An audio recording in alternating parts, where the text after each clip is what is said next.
Elder John Taylor, being called upon to address the congregation, said, "It gives me pleasure to meet and associate with so large an assemblage of the saints.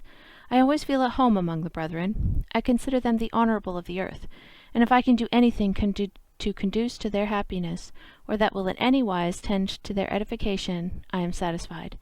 I therefore address the congregation with cheerfulness and pleasure, and if by unfolding any of the principles of truth that I am in possession of, or laying before you anything pertaining to the kingdom, if my ideals will enlarge your minds and produce beneficial results to any, I shall consider myself on this, as on all other occasions, amply repaid." Many things have been spoken by Elder Rigdon concerning the early history of this church. There is no individual who has searched the oracles of eternal truth, but his mind will be touched upon with the remarks made by our venerable friend, which unfold the dispensation of Jehovah, and have a tendency to produce the most thrilling feelings in the bosoms of many who are this day present, and to promote our general edification. He traces with pleasure on the historic page of the rise of nations, kingdoms, and empires. Historians dwelt with great minuteness on the heroic deeds, the chivalrous acts, the dangers and deliverances, the tact, bravery, and heroism of their chieftains, generals, and governments. We, as Republicans, look back to the time when this nation was under the iron rule of Great Britain, and groaned under the power, tyranny, and oppression of that powerful nation. We trace with delight the name of a Washington, a Jefferson, a Lafayette, and an Adams, in whose bosoms burnt the spark of liberty. These themes are dwelt upon with delight by our own legislators, our governors, and presidents. They are subjects which fire our souls with patriotic ardor. But if these things animate them so much, how much more great, noble, and exalted are the things laid before us? They were engaged in founding kingdoms and empires that were destined to dissolution and decay, and although many of them were great, formidable, and powerful, they now exist only in name. Their cloud-capped towers, their solemn temples are dissolved, and nothing now remains of their former magnificence or ancient grandeur but a few dilapidated buildings and broken columns. A few scattered fragments remain to tell this, and to other generations, and the perishable nature of earthly pomp and worldly glory. They were engaged in founding empires and establishing kingdoms and powers that had in themselves the seeds of destruction, and were destined to decay. We are laying the foundation of a kingdom that shall last forever, that shall bloom in time and blossom in eternity. We are engaged in a greater work than ever occupied the attention of mortals. We live in a day that prophets and kings desired to see, but died without the sight. When we hear the history of the rise of this kingdom from one who has been with it from its infancy, from the lips of our venerable friend who has taken an active part in all the history of the Church, can we be surprised that he should feel animated, and that his soul should burn with heavenly zeal? We see in him a man of God who can contemplate the glories of heaven, the visions of eternity, and who yet looks forward to the opening glories which the great Elohim has manifested to him, pertaining to righteousness and peace, a man who now beholds the things roll on which he has long since beheld in prophetic vision. Most men have established themselves in authority by laying desolate other kingdoms, and the destruction of other powers. Their kingdoms have been founded in blood and supported by tyranny and oppression. The greatest chieftains of the earth have obtained their glory, if glory it can be called, by blood, carnage, and ruin.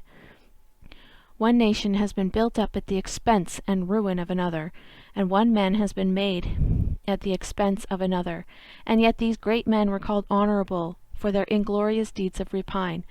They have slain their thousands and caused the orphans to weep and the widows to mourn. Men did these things because they could do it, because they had power to desolate nations and spread terror and desolation. They have made themselves immortal as great men. The patriots of this country had indeed a laudable object in view, a plausible excuse for the course they took. They stood up in defense of their rights, liberty, and freedom. But where are now those principles of freedom? Where the laws that protect all men in their religious opinions? Where the laws that say a man shall worship God according to the dictates of his own conscience? What say ye, ye saints, ye who are exiles in the land of liberty? How came you here? Can you, in this land of equal rights, return in safety to your possessions in Missouri? No! You are exiles from thence, and there is no power, no voice, no arm to redress your grievances. Is this the gracious boon for which your fathers fought and struggled and died? shades of the venerable dead, could you but gaze upon this scene and witness tens of thousands of Americans in exile on Columbia's soil, if pity could touch your bosoms, how would you mourn for the oppressed? If indignation, how would you curse the heartless wretches that have so desecrated and polluted the temple of liberty? How has the gold become dim, and the fine gold, how has it changed? Let it not be told among the heathen monarchs of Europe, lest they laugh and say, Ha, ha, so we would have it. Ye saints, never let it go abroad that ye are exiles in the land of liberty, lest ye disgrace your republic in the eyes of the nations of the earth. But tell it to those who robbed and plundered and refused to give you your rights. Tell your rulers that all their deeds of fame are tarnished, and their glory is departed. Are we now indeed in a land of liberty, freedom, of equal rights? Would to God I could answer yes, but no, no, I cannot.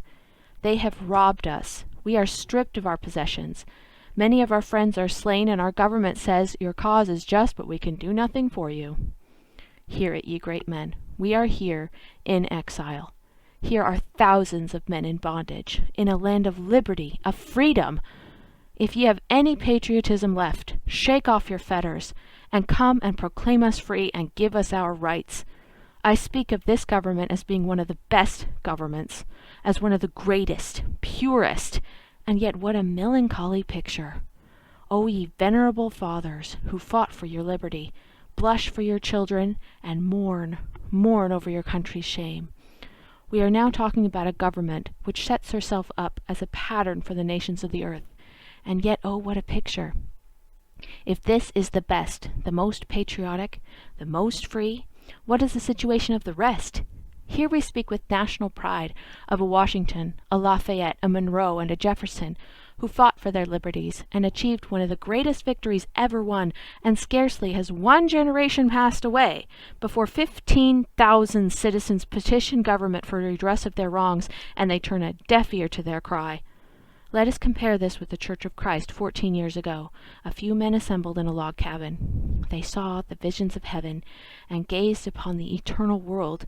They looked through the rent vista of futurity, and beheld the glories of eternity. They were planting those principles which were concocted in the bosom of Jehovah.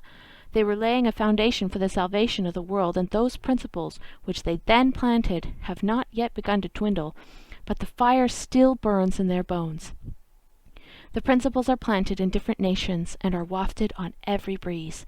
When I gaze upon this company of men, I see those who are actuated by patriotic and noble principles, who will stand up in defense of the oppressed, of whatever country, nation, color, or clime. I see it in their countenances. It is planted by the Spirit of God, and they have received it from the great Elohim. All the power or influence of mobs, priestcrafts, and corrupt men cannot quench it. It will burn. It is comprehensive as the designs of God, and as expansive as the universe, and reaches to all the world, no matter whether it was an Indian, a Negro, or any other man, or set of men that are oppressed. You would stand forth in their defense. I say unto you, continue to cherish those principles. Let them expand. And if the tree of liberty has been blasted in this nation, if it has been gnawed by worms and already blight has overspread it, we will stand up in defense of our liberties and proclaim ourselves free in time and in eternity.